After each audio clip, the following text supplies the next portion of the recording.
നമസ്കാരം. ലോകം മുഴുവൻ ജൈവമായി മാറണമെന്ന് ചിന്തിച്ചുകൊണ്ടിരിക്കുന്ന ഈ സമയത്ത് ശരിക്കും ജൈവ കർഷകർ നേരിടുന്ന ഏറ്റവും വലിയ പ്രശ്നമാണ് അവർക്ക് കുറഞ്ഞ ചെലവിൽ കൂടുതൽ ഉൽപ്പാദിപ്പിക്കാൻ കഴിയുന്നില്ല എന്നുള്ളത്. ശരിക്കും പറഞ്ഞാൽ ഈ ജൈവ കർഷകർക്ക് ഇതിനുള്ള ഒരു സമ്പൂർണ്ണ സൊല്യൂഷനാണ് SPC നൽകിക്കൊണ്ടിരിക്കുന്നത്. കാരണം ചാണകവും മൂത്രവും പച്ചിലവും ചേർന്നാൽ ജൈവ കൃഷിയാകും എന്നുള്ള രീതിയിലാണ് നമ്മളുടെ നാട്ടിലെ പാവപ്പെട്ട ഓരോ കർഷകരും മനസ്സിലാക്കി ചാണകം ഉപയോഗിക്കുന്നത്.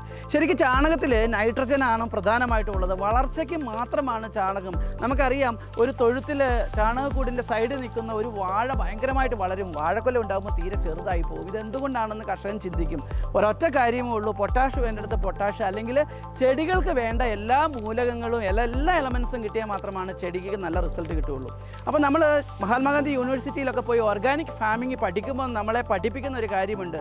എക്കോളജിയെ ബേസ് ചെയ്ത് ശരിയായ രീതിയിൽ ജൈവ കൃഷി എങ്ങനെ ചെയ്യാം, അതിന് ചെടികൾക്ക് വേണ്ട 17 മൂലകങ്ങളും ചെടികൾക്ക് കിട്ടിയാലേ കൃഷി ശരിയാകും. ഈ 17 മൂലകങ്ങളിൽ നമുക്കറിയാം 3 മൂലകങ്ങൾ ഹൈഡ്രജനും ഓക്സിജനും കാർബണും അന്തരീക്ഷത്തിൽ നിന്ന് തന്നെ ചെടികൾക്ക് കിട്ടും. പക്ഷേ ബാക്കി 14 മൂലകങ്ങളും നമ്മൾ മണ്ണിൽ കൊടുക്കണം. മണ്ണിലുണ്ടെങ്കിലേ മരത്തിലുണ്ടാവുള്ളൂ.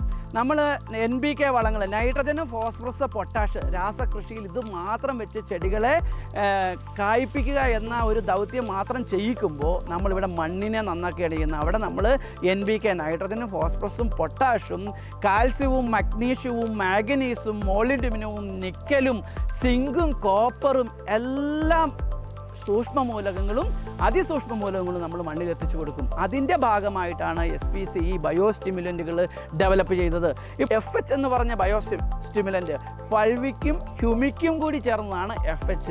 നമുക്കറിയാം, മണ്ണിൻ്റെ pH കറക്റ്റ് ചെയ്യുവാനും ശരിയായ രീതിയിൽ റൂട്ട് ഫോർമേഷനും ഏറ്റവും ബെസ്റ്റാണ് ഹ്യൂമിക്ക്.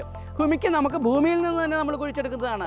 ഡ്രൈ കളറിലുള്ള കൽക്കരിയിൽ നിന്നും എടുക്കുന്നതാണ് ഹ്യൂമിക്ക്. ഈ ഹ്യൂമിക്ക് നമ്മൾ മണ്ണിൽ കൊടുക്കുമ്പോൾ ശരിയായിട്ടുള്ള പക്ക വേരുകൾ, നമുക്കറിയാം 2 തരം വേരുകളുണ്ട്, തായ് വേരുണ്ട്, പക്ക വേരുകളുണ്ട്. അപ്പോൾ ഈ പക്ക വേരുകളാണ് ഏറ്റവും കൂടുതൽ വളത്തെയും വെള്ളത്തെയും എല്ലാം ചെടികൾക്ക് എടുത്ത് കൊടുക്കുന്നത്. അപ്പോൾ ഹ്യൂമിക്ക് ശരിക്കും അതിനെ സപ്പോർട്ട് ചെയ്യുമ്പോൾ വലിയ ഇലകൾ വളരാനും ചെടികൾ നന്നായിട്ട് വളരാനും, അതുപോലെ തന്നെ ഇന്നത്തെ കാലാവസ്ഥാ വ്യതിയാനം അനുസരിച്ച് ചെടികൾക്കുണ്ടാകുന്ന സ്ട്രെസ്സിനെ ഇല്ലായ്മ ചെയ്ത് ശരിയായിട്ട് നല്ല വീതി കൂടിയ ഇലകളുണ്ടായി ഫോട്ടോസിന്തസിസ് കൂടുതലായിട്ട് പ്രകാശ സംശ്ലേഷണം നടന്ന് വളരെ നന്നായിട്ട് ഉൽപ്പാദനം കിട്ടാൻ വേണ്ടിയിട്ട് കാരണമാകുന്ന പ്രോഡക്റ്റാണ് ഫൾവിക്ക്. അപ്പോൾ ഫൾവിക്കും ഹ്യൂമിക്കും കൂടി ചേർന്ന് SPC ഡെവലപ്പ് ചെയ്ത ഒരു എക്സലൻറ്റ് പ്രോഡക്റ്റാണ് FH12+. FH12+ ഉപയോഗിക്കുക വഴി നല്ല റൂട്ട് ഫോർമേഷനും ചെടിക്ക് കിട്ടും, നല്ല സ്പീഡിലുള്ള വളർച്ചയും ചെടികൾക്ക് കിട്ടും. ഇതിൻ്റെ യൂസേജ് എന്ന് പറഞ്ഞു കഴിഞ്ഞാൽ വളരെ കുറച്ച് മതി. അതായത് 1 ലിറ്റർ വെള്ളത്തിൽ 2 ml. അതുകൊണ്ട് തന്നെ നമ്മൾ സീവീഡ് ജെല്ലിൻ്റെയും മൈക്രോ ന്യൂട്രിയൻസിൻ്റെയും കൂടെ ചേർത്താണ് FH യൂസ് ചെയ്യാറ്. ഇത് 3ഉം കൂടി ചേർത്ത് യൂസ് ചെയ്യുക വഴി ശരിക്ക് ചെടികൾക്ക് വേണ്ട 14 മൂലകങ്ങളും മണ്ണിൽ കിട്ടും.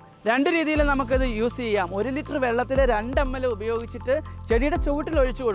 അപ്പോൾ ചില ചെടികളുടെ ഡിപ്പെൻഡ്സ് അപ്പോൺ ദ സൈസ്, ചെടികളുടെ വലിപ്പം അനുസരിച്ച് ചില ചെടികൾ വലിയ ചെടികളാണ്, അല്ലെങ്കിൽ തെങ്ങൊക്കെ ആണെങ്കിൽ 5 ലിറ്റർ മുതൽ 10 ലിറ്റർ വരെ നമുക്ക് ഒഴിച്ചു കൊടുക്കാം.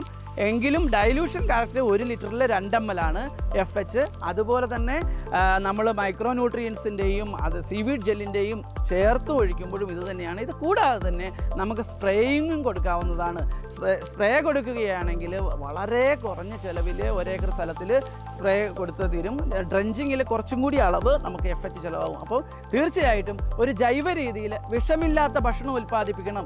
ഓരോ വർഷം തോറും മണ്ണിൻ്റെ ഫെർട്ടിലിറ്റി കൂട്ടി ഉൽപ്പാദനം കൂട്ടണം, കുറഞ്ഞ ചിലവിൽ നല്ല വരുമാനം ലഭിക്കണമെന്ന് ആഗ്രഹിക്കുന്ന ഒരു ജൈവ കർഷകനെ സംബന്ധിച്ചിടത്തോളം ഏറ്റവും എക്സലൻ്റ് ഒരു പ്രോഡക്റ്റാണ് SPC FH12+.